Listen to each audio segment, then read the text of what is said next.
Varicose veins కి సరైన చికిత్స కోసం సంప్రదించండి ఎవిస్ హాస్పిటల్. నమస్కారం. కార్తీక పురాణం 29వ రోజు పారాయణలోకి వచ్చాం. జనక మహారాజుకి వశిష్ఠ మహర్షి చెప్తున్నారు. సూత మహర్షి శౌనకాది మునులకు కార్తీక పురాణాన్ని వినిపించాడు. మాస ఔన్నత్యాన్ని, ఔచిత్యాన్ని, మహాత్మ్యాన్ని క్లుప్తంగా వివరించాడు. ఈ కార్తీక వ్రతము కల్మషహరము, మోక్షదాయకము, సమస్త భక్త సుఖదాయకము. ఈ వ్రతం కోసం స్నానము, ఆరాధన, ధ్యానము, దానము, ఉపవాసము, శ్రవణము, పఠనము కూడా చేయాలి.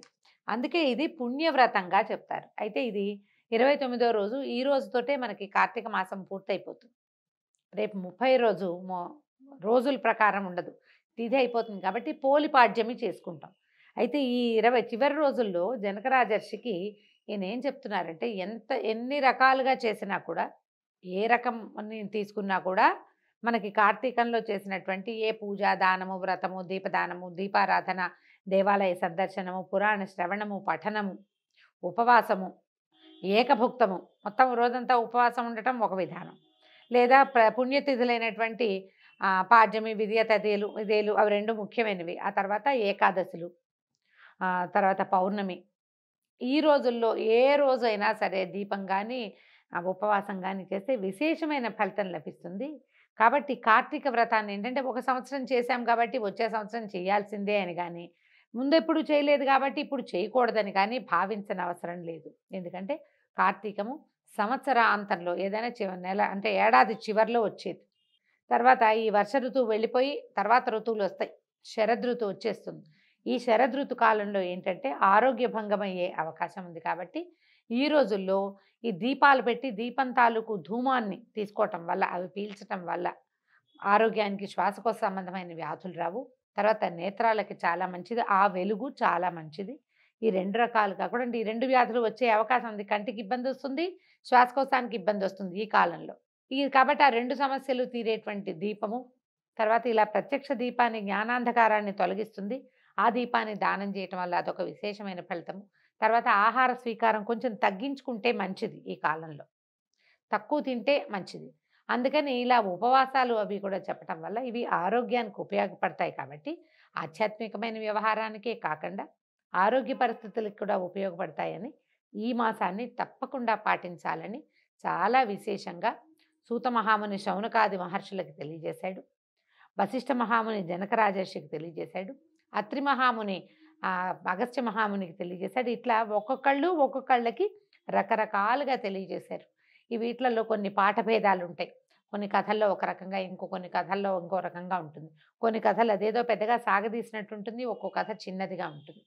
ఏదైనా కూడా భగవదారాధన ఎలా చేసుకోవాలి, అసలు మానవ జీవితం ఎలాంటిది అనేది మనకి కార్తీక పురాణం ద్వారా రకరకాల వ్యవహారాల్లో అర్థమవుతూ ఉంటుంది. అన్ని విషయాల్లోనూ ఒక్కొక్క కథలో ఒక్కొక్క రకమైనది. కొన్నిట్లలో నీతి ఉంటుంది. ఆరాధన ఎట్లా చేయాలి, భగవంతుని ఆరాధనకి ఏ డాంబికము, ఆడంబరము అవసరం లేదని, కేవలము భక్తే ప్రధానమని మనకు ఎన్నో గాథలు చెప్తారు. ప్రతి వాళ్ళు కూడా ఇది చేయవలసిన విధిగా భావించి చేసుకోవాలి. ఇప్పుడు అది లేదు, ఇది లేదు, అదేదో లేదు అని ఆలోచించకుండా ఉన్నదాంతోటే చేసుకోమని చెప్పడానికి కూడా ఎన్నిసార్లో చెప్తారు. కాబట్టి ఈ దాంబికానికి పోకుండా ఈ కార్తీక వ్రతాన్ని ఇన్ని రకాలుగా పూర్తిగా వ్రతులుగా ఉండి ఆ ఏకభుక్తము, భూషయనము, బ్రహ్మచర్యము ఇవన్నీ కూడా పాటించగలిగితే సరి. లేదా చేయగలిగిన చెప్పబడినటువంటి ఏ విధులు ఉన్నాయో వాటిలో మనం ఏది చేయగలుగుతామో అవి చేసుకున్నా సరే. ఈ మాసం ఎందుకంటే హరిహరులు ఇద్దరికీ కూడా ప్రీతిదాయకమనేది.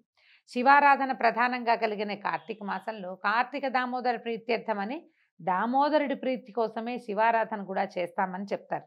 వీరిద్దరికీ మంచిది. ఎవరిని అర్చించినా రెండో వాళ్ళని కూడా అర్చించినట్లే. ఈ మాసంలో శివకేశవులిద్దరిని పూజించే అవకాశం సుస్పష్టంగా లభిస్తుంది. ఇతర కాలంలో శివారాధన ఉత్సవాల వేళలో కేశవారాధన కానీ, కేశవారాధన చేసే ఉత్సవాల్లో శివారాధన చేయటం కానీ సాధ్యం కాదు. కానీ ఈ మాసంలో ఒకేసారి ఇద్దరిని, హరిహరాద్వైతాన్ని మనం సాధిస్తాం. ప్రపంచంలో మొత్తం అంతా ఒకటేనని, వీళ్ళిద్దరూ వేరు కాదని మనం స్పష్టంగా తెలుసుకునే మాసమే ఈ కార్తీక మాసం. దీనికి వయోవృద్ధులు, స్త్రీలు, పురుషులు, పిల్లలు, పెద్దలు ఇలాంటి నియమం ఏమీ లేదు. ఇందులో బ్రహ్మచారులని, తర్వాత సన్యాసులని, సంసారులని, లేకపోతే భర్తృకలు, విధవలని కానీ అలాంటిది ఏమీ లేదు. చాలా కథలు అట్లా చెప్తారు. భర్తృహీనగా ఉన్న ఒక అమ్మాయి ఎలాంటి వ్రతం చేసి తర్వాత ఎలా విష్ణు సాయుధ్యాన్ని పొందిందో కూడా చెప్తారు. దీపదానం చేశారు, దానాలు చేశారు, కార్తీకంలో సమారాధనలు చేశారు, వనభోజనం చేయించారు, లేదా వాళ్ళ ఇంట్లో దీపారాధన చేసుకున్నారు, కార్తీక పురాణ శ్రవణానికి అవకాశం కల్పించారు, వాళ్ళకు కూడా సాయుధ్యం వస్తుందని చెప్తారు. ఎవరైనా ఈ కార్తీకంలో భగవంతుణ్ణి ఆరాధించి ముక్తిని పొందొచ్చు. కార్తీక వ్రతాన్ని అనుగ్రహానికి పాత్రలు కావచ్చు. సమస్త ధర్మాలతోటి కూడిన నీతి నియమాలకు నిలయము ఈ కార్తీక మాసం కనుక. పైగా కార్తీకంలో తొలి రోజు నుంచి చివరి రోజు దాకా 29 రోజులే వచ్చినాయి, లేదా 30 రోజులు వచ్చినాయి. ఎన్ని రోజులు వచ్చినా కార్తీకము అనే మాసము ఈ పౌర్ణమి వెళ్ళిన అమావాస్య వెళ్ళిన మొదటి రోజు నుంచి మళ్ళీ అమావాస్య వచ్చే వరకు అన్ని రోజులు శ్రేష్టమైనవి. ఏ రోజునైనా ఏ మంచి పనైనా చేయొచ్చు. మనం సాధారణంగా చూసుకుంటాం ముహూర్తాలకు వేరే వ్యవహారం. నక్షత్రాన్ని బట్టి తారాబలము చంద్రబలము ఏదో చూస్తాం కదా, నక్షత్ర గణనం చేసుకుంటాం. కానీ పూజకి మాత్రం నియమం లేదు. ఏ రోజు కుదిరితే ఆ రోజు, చివరి రోజును కూడా చేసుకోవచ్చు. అమావాస్య నాడు దీపం పెడితే ఫలితం వస్తుందా అని అడగండి. అమావాస్య నాడు దీపం పెట్టినా కూడా ఫలితం వస్తుంది. అమావాస్య నాడు దేవాలయ దర్శనం చేసినా ఫలితం వస్తుంది. అమావాస్య రోజున దానం చేసినా కూడా ఫలితం వస్తుంది. 30 రోజులు 29 రోజులు చేయలేని వాళ్ళు చిట్ట చివరి రోజునైనా సరే చెప్పబడిన నియమాల్లో ఏ నియమాన్ని పాటించినా కూడా ఫలితం లభిస్తుంది అనేది గట్టిగా నొక్కి వక్కాణిస్తుంది కార్తీక పురాణం. ఈ మాసంలో చేసే దాన ధర్మాది పుణ్యకార్యాలన్నిటికీ కూడా అనంతకోటి రెట్ల ఫలితాన్ని లభింపచేస్తుంది. పూర్వజన్మ స్మృతిని కలిగిస్తుంది. పురాకృత పాపాలన్నిటినీ తుడిచిపెట్టేటువంటి పరమ పవిత్రమైన పుణ్యప్రదమైన మాసం. అంటే పురాకృతాలు పూర్వజన్మ స్మృతి వచ్చేది కింద జన్మలో మనం ఏమున్నామో మనం తెలుసుకోవాలన్న ఆలోచన చేయకూడదండి. మనం వ్రతం చేస్తూ ఉంటే ఏమైనా కొత్తవి మనకి చేయాలని స్ఫురించింది అనుకోండి, ఎప్పుడు చేయలే కేదారేశ్వర వ్రతం ఈ సంవత్సరం చేయాలనిపిస్తుంది అంటే చేద్దాం అనిపిస్తుంది. ఈ ఉత్సాహం కలుగుతుంది. ఆధ్యాత్మిక మార్గంలో ఉన్న వాళ్ళకి ఇలాంటి పూజ చేసేసుకుందాం, ఆ పూజ చేసుకుందాం, ఈ పూజ చేసుకుందాం, ఇవన్నీ ఏంటంటే వాళ్ళకి పూర్వజన్మలో చేయవలసిన విధి ఇది. వాళ్ళు ఎక్కడో వదిలేశారు, మానేశారు. అది ఇక్కడ చేసుకోమని మనకి తలపిచ్చి చేస్తుంది అనమాట. విడి రోజుల్లో అనుకునే దానికంటే కూడా కార్తీక మాసంలో ఇలాంటి ఉత్సాహాలు ఏమైనా కలిగితే తప్పకుండా చేసుకోండి. అది మన పూర్వజన్మలో చేయవలసిన విధిగానే భావించాలని పురాణం మనకు బోధిస్తుంది. కార్తీక పురాణాన్ని చదవటం వల్ల కార్తీక మాహాత్మ్యం తెలుస్తుంది. సంసారాలు తరించడానికి అవసరమైన పూజా పునస్కారాలు, వ్రతాలు, క్రతువులు, దానాలతో శుభప్రదమై అలరారుతూ ఉంటుంది ఈ కార్తీక మాసం. అధిక వ్యయ ప్రయాసలకు లోను కాకుండా సూక్ష్మాతి సూక్ష్మమైన రీతులలో మోక్ష సాధనాలని బోధించి సత్ఫలితాల్ని అమోఘంగా సమకూర్చగలుగుతుంది కార్తీక మాసం. అయితే తెలిసి కానీ తెలియక కానీ ఈ కాలంలో చేసేటువంటి పుణ్యవ్రత క్రతువులు కనుక విశేషమైన ఫలితాన్ని లభింపజేస్తాయి. మనం అడగకుండానే మనకి రావలసినది వస్తుంది. ముక్తి దానంతట అదే లభిస్తుంది. అందుకని తెలిసి తెలియక చేసినా కూడా మంచిదే. ఏదో ఒకరోజు భోజనం మానేస్తాము, అయ్యో పొద్దున అన్నం తినలేదని చింతపడద్దు. భోజనానికి కుదరలేదు, పోనీ ఏం కాదు, రాత్రి భోజనం చేస్తాం. ఈ పగలు ఉపవాసం ఉన్నాం కదా, మనం ఏమి తినకుండా, అది మనకి ఉపయోగపడుతుంది. తెలిసి తెలియక ఎవరింటికో వెళ్ళాం, ఏదో అనుకోకుండా వెళ్ళాం, వాళ్ళు ఏదో పూజ చేసుకుంటున్నారు, వీళ్ళు పూజ చేసుకుంటున్నారని లేచక్క మాత్రం రాకూడదు. ఉండి ఏదో వాళ్ళు ప్రసాదం ఇచ్చారు, పొద్దున పూజ చేసుకున్నామండి అని ప్రసాదం ఇచ్చినా సరే అలా ప్రసాద స్వీకారం చేసిన వాళ్ళకు కూడా ఫలితం లభిస్తుంది. ఇక ఏ నెలలోనూ ఇలాంటి అద్భుతమైన ఫలితాలు రావు. అది కార్తీకంలోనే చాలా ప్రత్యేకంగా కనపడుతుంది. అల్పబుద్ధితో, ఈర్ష్యా ద్వేషాలతో నిర్లక్ష్యంగా వ్రతాల్ని ఆచరించే వాళ్ళని ద్వేషించేవాళ్ళు, లేదా అంటే ఎవరైనా పూజ చేసుకుంటుంటే వాళ్ళని ద్వేషించేవాళ్ళు, కార్తీక వ్రత దీక్షలను చులకనగా చూసేవాళ్ళు, చులకనగానే చేసేవాళ్ళు. ఏదో మా అమ్మ చేస్తుంది మేము కూడా చేస్తున్నాం, అలాంటి ధోరణితోటి చేయకూడదట. వీళ్ళు పడరాని కష్టాల పాలై ఇహపరాలు రెండిటికి చెడి నరకయాతల్ని అనుభవిస్తారనేది ముమ్మాటికి సత్యం. ఇది తొలి రోజు నుంచి బోధిస్తుందండి కార్తీక పురాణం. సాధారణంగా మనం కూడా ఇప్పుడు చెప్పుకుంటాం, ఎవరు మనని జడ్జి చేయకూడదు. మనం చేసే పనిని మిగిలిన వాళ్ళు ఏదో చేస్తున్నాం సరదాగా, అలా చేయొద్దు, చేయకూడదు, మంచిది కాదంటే మన కోపం వస్తుంది, ఒళ్ళు మండుతుంది. ఏంటి వీళ్ళు ఎవరు నన్ను చెప్పడానికి, మా అమ్మా నాన్నే చెప్పరు, వీళ్ళు ఎందుకు చెప్తున్నారు అనిపిస్తుంది. లేదా అమ్మా నాన్న అన్నిటికీ ఒప్పుకుంటారు, దీనికి ఎందుకు ఒప్పుకోరు అనిపిస్తుంది. మనం ఎవరితోటైనా జడ్జి చేయబడటాన్ని ఇష్టపడం, లోక సహజంగా మనుషులకు అలా ఉంటుంది. ఇప్పుడు దీంట్లో ఏం చెప్తున్నారంటే, ఓ పూజ, ఓ మంచి పని, ఓ విధానం, ఒక ఆధ్యాత్మిక ధోరణిని అవలంబించే వాళ్ళని జడ్జి చేయొద్దు, వాళ్ళని కామెంట్ చేయొద్దు, వాళ్ళ పూజా విధానాన్ని ప్రశ్నించద్దు. ఒక్కొక్కళ్ళు ఒక్కొక్క రకంగా పూజిస్తారు. మనం నాయనార్ కథలు వింటాం. ఎంతమందో తమిళ సాంప్రదాయంలో బోలెడంతమంది ఇది శివభక్తుల కథలు వింటాం. ఒక్కొక్కడు ఒక్కొక్క రకమైన భక్తి. ఒక భక్తుడికి సాంబ్రాణి వేయాలని ఉంటుంది భగవంతుడికి. ఒకడికి గంధం పెట్టాలని ఉంటుంది. సాంబ్రాణి ఏసేవాడిదే భక్తి, గంధం పెట్టేవాడిది భక్తి కాదని అనలేకపోతాం. భగవంతుడు భక్త సులభుడు. తన పట్ల ఆసక్తి ఉన్న ప్రతి ప్రాణిని తన వైపు లాక్కుంటాడు. మనం శ్రీకాళహస్తి కథలు వింటాం. అందులో ఒక ఏనుగు, ఒక పాము, ఒక సాలీడు తమకు తోచిన సేవలు చేసి భగవంతుడి సాయుధ్యాన్ని పొందినాయి. జంతువులే వాటికి తోచిన సేవ చేసినప్పుడు మనుషులం మనకెందుకు ఆ హక్కు ఉండకూడదు? ఏమిటో వీళ్ళకి అన్ని పూజలు, అన్ని ఉపవాసాలు అని అనకూడదు. కనీసం ఈ నెలలో అనకూడదట. అయితే ఈ మాసం మొదలైన కార్తీక శుక్ల పాడ్యం నుంచి చన్నీటితో తలస్నానము నదిలో కానీ చెరువుల్లో కానీ చేయాలి. అలా చేయకుండా ఆహారం తీసుకోకూడదు. ఆలయాలలో లేదా స్వామి సన్నిధిలో దీపారాధన కానీ దీపదానాన్ని కానీ చేయాలి. ఆహారం అసలు తీసుకోకుండా కానీ ఒక పూట తినిగానే ఉండటము, కేవలం సాయంత్రం మాత్రమే భుజిస్తూ నక్తవ్రతం చేయటం కానీ ఆచరించాలి. ధన కనక కన్యాదాన గోదానాలు ఇంతని లెక్కగట్టి చెప్పడానికి వీలు లేకుండా ఫలితాన్ని ఇస్తాయి. ధనం ఈ రోజులు ఈ నెలలో చేసేటువంటి ధన సహాయం ఎవరికైనా చదువు కానీ, వివాహానికి కానీ, ఉపనయనానికి కానీ, ఏదైనా పుణ్యకార్యానికి కానీ, ఎక్కడైనా సమారాధనలకి కానీ, వనభోజనాలు కానీ ఎక్కడైనా సరే చేసేటువంటి ధన సహాయం విశేషమైన ఫలితాన్ని ఇస్తుంది. బంగారం దానం చేసినా కూడా అంతే.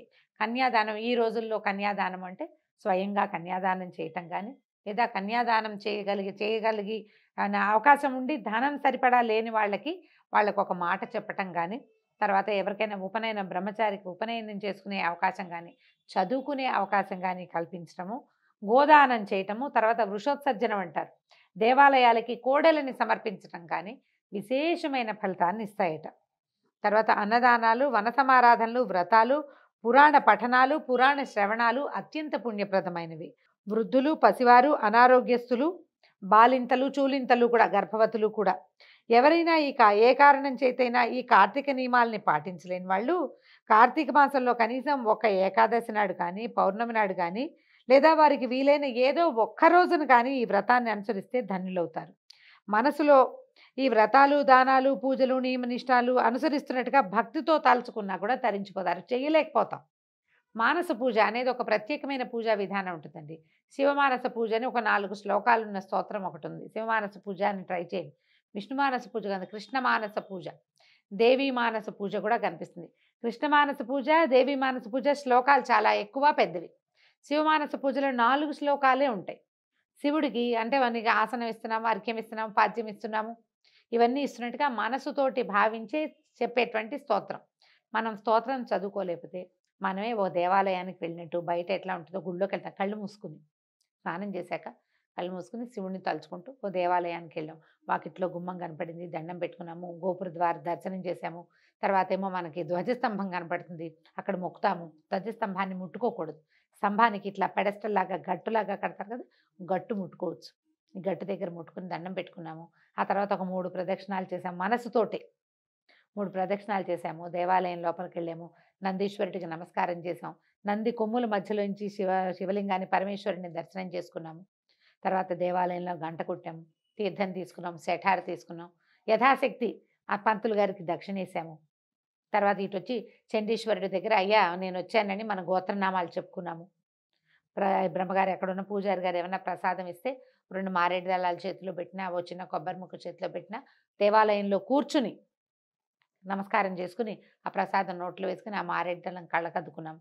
ఇలా ఆలోచించి మనస్సుతోటి దేవాలయ ప్రవేశము, నిర్గమనం కూడా, బయటికి రావడము కూడా అన్నమాట, బహిర్గమనం కూడా మొత్తం కనుక చేస్తే అసలు ఎంత అత్యద్భుతమైన ఫలితాన్ని ఇస్తుందో ఈ నెల రోజుల్లో చేయలేని వాళ్ళు ఇలా అలవరుచుకుంటే, వెళ్ళలేము, మనం మంచం మీద ఉంటారు పెద్దవాళ్ళు, అనారోగ్యంతో ఉంటారు, ఏ కాలో చెయ్యో విరుగుతుంది, రోజు స్నానాలు పానాలు కూడా కుదరవు. అలాంటి పరిస్థితిలో ఉన్న వాళ్ళకి ఈ అవకాశం ఇలా మానస పూజ చేసి విష్ణువాలయానికి వెళ్ళొచ్చు, తిరుమల వెళ్ళి రావచ్చు చక్కగా మనస్తోటే. మనం శరీరంతో వెళ్ళలేకపోయినా కూడా ఇలా ఆలోచన కరెక్ట్గా మనకు దేవాలయము, అంతర్ద్వారాలు అన్నీ తెలుసు అనుకోండి, ఓసారి 2 సార్లు వెళ్ళాం, తర్వాత అలా మనసుతో ప్రయాణం చేసి రావటం, అది కూడా విశేషమైన ఫలితాన్ని ఇస్తుంది. గంగానదిలో స్నానం చేసినట్టు, గోదావరి నుండి స్నానం చేసినట్టు, ఓ దానం చేస్తున్నట్టు మనసుతోటైనా సంకల్పించి చేస్తే అత్యద్భుతమైన ఫలితాన్ని ఇచ్చే మాసం ఈ కార్తీక మాసం. తర్వాత రాజా, ఈ కార్తీక మాసం సమస్త పుణ్య సౌపార్జనకు పరమ ఉత్తమమైన సాధనం, సమస్త పాపాలకి విరుగుడు. తక్కువ సమయంలోనే భగవంతుని కృపను అనుగ్రహించగలిగినటువంటి పవిత్రమైన ఈ కార్తీక మాసంలో దీంతో 29వ రోజు పారాయణ పూర్తయింది. రేపు ఉదయం పోలి పాడ్యమి నాడు మనం పోలి వ్రతం, పోలి కథ గురించి తెలుసుకుందాం. నమస్కారం.